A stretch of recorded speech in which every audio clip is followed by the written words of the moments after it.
Buenas noches, profesor. Somos estudiantes de trabajo social del quinto semestre. Vamos a dar paso a una actividad que es la sustentación de política fiscal. Mi compañera Julia Ochoa y Mónica Tovaría. En el primer punto, ¿en qué consiste la política fiscal? Se centra en los recursos de un Estado y su administración. Está en manos del gobierno del país, que es quien controla los niveles de gastos en ingresos mediante variables como pueden ser los impuestos o el gasto público, y así tratar de mantener la estabilidad económica dentro de un país. También hace la pregunta, ¿en qué consiste la demanda agregada? Es la suma de todos los bienes y servicios demandados en una economía y se calculan con la siguiente fórmula. La demanda agregada es consumo más inversión, más gasto público, más exportaciones, menos importaciones. Primero tenemos el consumo de los hogares, luego la inversión de las empresas en capital y no debemos olvidar el gasto público de las exportaciones y las importaciones. En esta ecuación económica, la demanda agregada nos ayuda a entender el comportamiento de la economía en su conjunto. En la tercera pregunta, ¿en qué consiste el Producto Interno Bruto? Es un indicador económico que refleja el valor monetario de todos los bienes y servicios finales producidos por un país en un determinado periodo de tiempo normalmente. En un año. Se utiliza para medir la riqueza de un país. Para su cálculo tenemos que conocer todos los bienes y servicios que se ha producido en un país y sumarlos, es decir, desde la producción de manzanas, leche, libros, todos los servicios, entre otros. Le doy paso a mi compañera para el segundo paso. Listo, entonces, dando continuidad a la actividad, ahí voy a organizar esta cámara.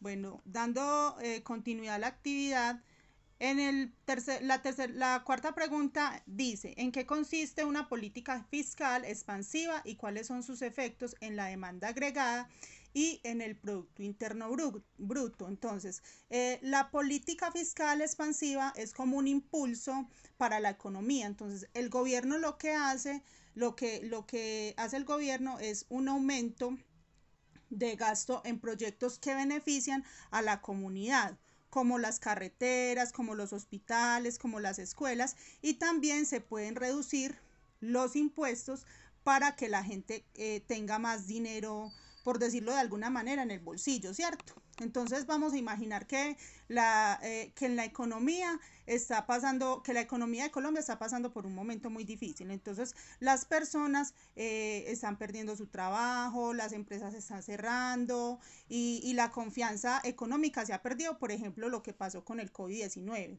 Entonces en ese momento el gobierno puede tomar medidas para estimular el crecimiento económico y combatir esa recesión. Y eso se llama política fiscal expansiva. Tiene un efecto positivo en la economía y es que las personas, como lo decía anteriormente, pueden tener más dinero para gastar y para invertir. Las empresas tienen más oportunidades para crecer porque pueden comprar maquinaria, pueden comprar como cosas que puedan ayudar a producir pues como más, a generar pues como más productos en sus empresas y la economía del país empieza nuevamente pues como a arrancar y a crecer. Un ejemplo de esa economía expansiva fue un nuevo trato en Estados Unidos que se llamaba New Deal, que fue durante la Gran Depresión. El gobierno de Estados Unidos invirtió en proyectos de infraestructura y programas sociales y eso ayudó a sacar al país como de la crisis. Bueno, la política fiscal expansiva es como una herramienta muy poderosa para estimular ese crecimiento económico y combatir la recesión y puede tener un impacto muy significativo en la economía y ayuda a mejorar la vida de las personas. Bueno, en el segundo punto nos hacen una pregunta y es en qué consiste la política fiscal contractiva y sus efectos en la demanda agregada y en el Producto Interno Bruto. Entonces, esa política busca reducir el gasto público y aumentar los impuestos para disminuir la demanda agregada y controlar la inflación. Es como el caso contrario de la otra, de la política expansiva. Es como aplicar los frenos a una economía que va demasiado rápido. Entonces, vamos a imaginar que la economía está creciendo demasiado rápido, ¿cierto? Y que la inflación está subiendo. Entonces, el gobierno, ¿qué necesita hacer? Tiene que tomar la decisión de evitar un colapso económico, y es ahí donde empieza a donde entra el juego esa política contractiva o recesiva que que se caracteriza por la reducción del gasto público en proyectos y servicios. Aumenta los impuestos para reducir el consumo, es decir, para que las personas no estén comprando, y disminuye los programas de transferencia. ¿Cuáles son? Los subsidios, los beneficios sociales, los programas que el gobierno hace pues como para las personas que necesitan pues como ese tipo de subsidios. Ese efecto en la economía permite que la gente, como lo decía ahora, gaste menos dinero, que las empresas inviertan menos dinero y que la demanda agregada disminuya.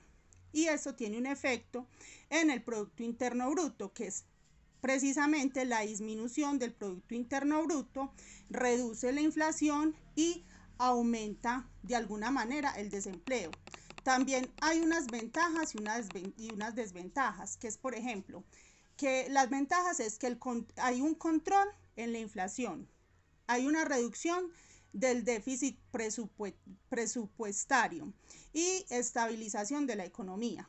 Y en las desventajas es que hay una disminución del crecimiento económico, hay un aumento de desempleo y hay una reducción del bienestar social. Entonces, en resumen, la política fiscal contractiva es una herramienta para controlar la inflación y para estabilizar la economía, pero también puede tener unos efectos negativos en el crecimiento económico y en el empleo. Y es importante evaluar cuidadosamente las condiciones económicas y sociales antes de implementar este tipo de política en un país. Muchas gracias. Quedamos muy atentas a sus observaciones, profesor. Que esté muy bien. Chao, Moni. Chao.